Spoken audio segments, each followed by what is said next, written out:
Let's pray sa ngalan samahan, sana kung sa Espiritu Santo. Amen.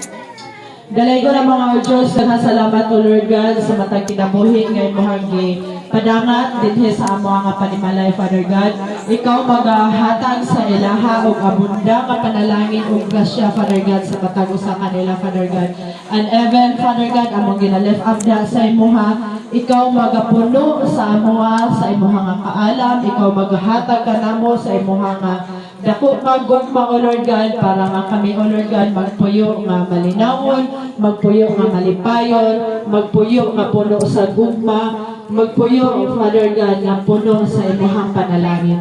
Let it be, Father, nga ikaw magapanalangin sa mga bata nga naadilhi karon, ikaw magapanalangin sa mga asawa, sa mga dalaga, sa mga bana nga naadilhi karon, nga ang matago sa kanamo among mapuy-an, ang among ang responsibilidad isip imuhang anak ni kalibutan. Let it be, Father, na ikaw unta ang mahimaya sa tanan among pagabuhaton. And we lift up to you, Father God, nga sa among pagpamauli, Father God, dala na mo ang imuhang gugma, o amo ang dala nga pag-aagian, ikaw maghahawa ni Father God, nga sa matagusan na mo nga panimalay nga pag-aantuan, pag-aulian, ikaw ang mahangop na mo diha sa mong tibok panimalay.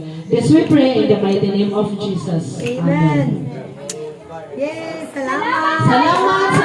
Salamat sa matagusan.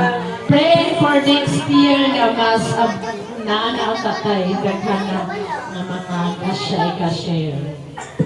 Okay, see you next year po. Ginagmay lang ha. Anya, kato ka pa ka-subscribe, pwede mo mag-subscribe. Kayo na kayo, Jud. But Jud taga-Bohol. Makita ninyo ang mga uploads, very santo ninyo. But Jud taga-Bohol.